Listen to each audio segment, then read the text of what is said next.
comedian, David Boyle, and I'm quitting alcohol. So it's barbecue, fucking parents get to know each other day down at the school tonight. I'm not keen, but we're going. I'm not too sure why we're going because I know all the parents down there already. I've been sussing them out hard. Like, I haven't spoken to any of the fucking parents down there, but I know most of their characters already. I don't know where all the crazy bitches around my age are, the ones that fucking went out every weekend and got on the fucking googs. Because down at my kid's fucking primary school, I've been looking for the crazy bitches, but all the fucking mums down at this school look like they volunteer for the community garden or some shit. Where are the loose bitches? They all look like vegan gardeners down there. It's slim pickings down there as well if you're a single dad trying to snag a root with one of your kids' fucking friends' mums. There's not a lot going on. It's a wasteland. It is. But I was thinking about when I was growing up, there wasn't a lot of fucking yummy mummies floating around when I was a kid either. Like, no one I knew really had a good looking mum. But by the time I was like 14, I would have fucked all them. I would have fucked every mum out there. As a 14-year-old I'm talking about. Ugly, fat, no teeth, 6 kids. I would have done all of them. But none of them I would have called traditionally attractive. But if the female side at this fucking school looks bleak, then the fucking dads. The dads are a fucking problem. Half of them, when they pick up their kids, look like they just left the fucking pokey room. A few of them look like they just got off the googs. Like that weekend, one dude turned up in bare feet. Not like a hippie dude either, like like a guy that's down and out. Like he forgot his shoes or something. A short, fat dude. He just rocked up in bare feet. So there's a bunch of those sort of dudes. Dudes that look like they're just hanging on. A few fucking tradies bouncing around. And then there's another type of dude there too. The fucking obviously gay dad. There is a lot of fucking obviously gay dads out there. And I don't mean like openly gay like Timothy Has Two Dads or whatever that fucking book is. I mean has a wife but fucking queer as. I knew this was going to happen to me during the school years. I need to find a crazy bitch mum.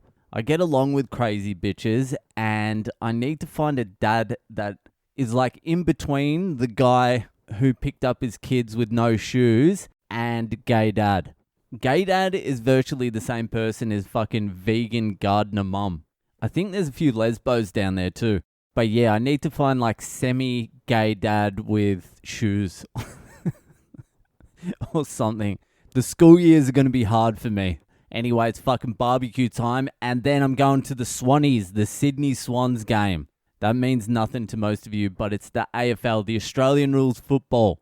Google it. It's like Gaelic football in Ireland. But the Swans are playing, and one of the greatest players of all time, Lance Buddy Franklin, is 4 goals away from kicking 1,000 goals, and he'll only be the 6th player to do it, and he'll probably be the last player ever to do it. So I'm going down there with my mate Dino, and I'm going to watch fucking Buddy kick his 1,000th goal, and I'm going to run on the field like a 13-year-old girl if he does. So that's tonight as well. Anyway, fuck it. Let's get on to the main event already, shall we? Let's dig into this week's Fucked Up Friday. If you have a fucking ripping story that you want read out on this podcast, immortalized forever, head to my website, boylecomedy.com, send it in there. If you want to skip the line, but more importantly, support the podcast monetarily, subscribe to the Patreon. It's $1 a month. I'm going to start fucking banging some shit out on the Patreon too. I'm going to get a weekly video fucking podcast happening on the Patreon. It's all going to start happening on the Patreon. I'm almost settled in and it's time to get fucking cracking. So join the Patreon. The link is on my website, boylecomedy.com. You'll see it. Or the links are in my social media bios, Boyle Comedy on Instagram, Facebook, and Twitter. Or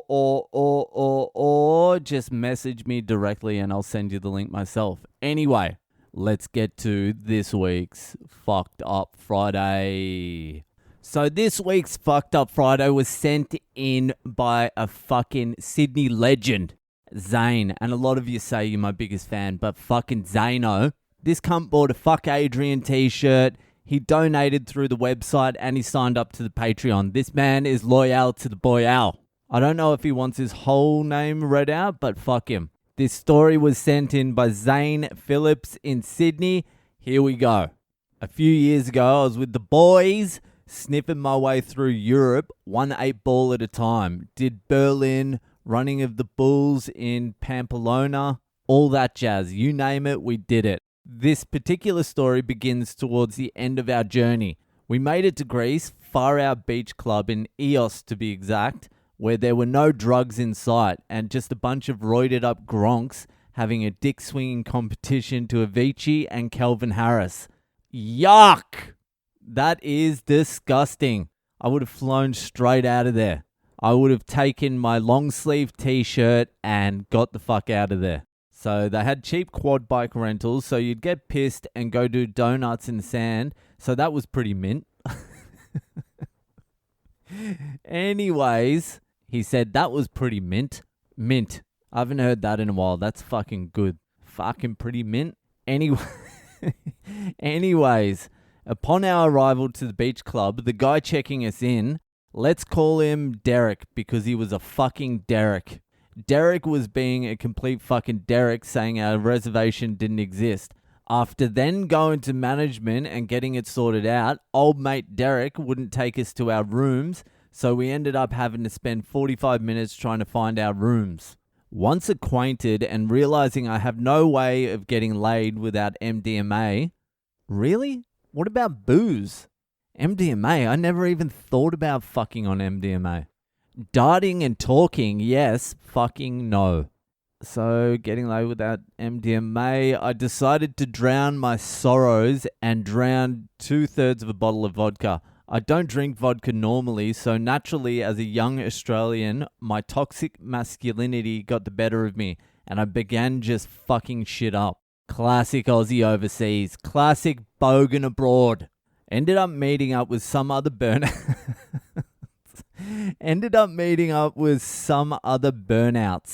Fuck, you using some great slang here. From my hometown of Cronulla. I don't think I need to explain that one. It speaks for itself. Things took a turn from here as I decided to showcase my masculinity by king hitting the door to my room, which I'd mistakenly deadlocked behind me just 2 minutes earlier. Because I was such a scrawny cunt and didn't have any idea how to throw a punch, I completely snapped my metacarpal bone in half, thus breaking my hand. The whole situation was that cooked that the biggest burnout of all the boys goes, that has to be the most retarded thing I've ever seen. I ended up managing to break through one of the windows and unlock the door again. And then it was pretty much a blur from that point on for at least 6 hours. I just remember cunts coming up to me and shaking my hand and it literally feeling like someone shoving a bunch of sparklers up my rectum if my rectum was on my hand. I have to deduct a point for that. That was a sloppy joke. Leave the jokes for the professionals, like I've said many, many times before. Regardless of the situation, I was still eager to get my dick wet despite not having any drugs and having a balloon for a hand. I had no luck at the clubs, as I don't blame any chick wanting to avoid an Edward Scissorhands looking cunt, but on my walk home, this blonde Kiwi chick asked me for a cigarette and asked what happened to my hand, and boom, we're on. Ended up bagging my first Kiwi chick, which was a milestone. Woke up in the morning to my hand completely mangled with little idea where I was, but woke the Kiwi chick up for a morning root. Everything was going well as I was complimenting her on how wet she was getting, but that all changed as I looked down to my horror and discovered a scene out of Texas Chainsaw Massacre coming out of her jut. Is it jut or jute? Mut jut. I never used jut, so I'd say it's mut jut. She reluctantly got up and I tried to explain to her that I didn't really care as I'd done the towel trick plenty of times in my life before and that I respect womanhood and all that jazz. I respect womanhood and all that jazz, you know, all that shit. You know all that shit you fucking cunts are on about all the time? That fucking respect, pay, whatever that jazz is? Yeah, but it had turned her off. So blue balls it was. But to my delight, I saw old mate Derek from earlier doing the rounds of the housekeeping. I decided at this point it was only fair to use her sheets like paper towels and clean up every inch of blood left. So Kiwi Chick and I walk out just as Derek walks in our room. I'm sure he had an awesome fucking day. I then jumped straight into the main pool to clean myself off.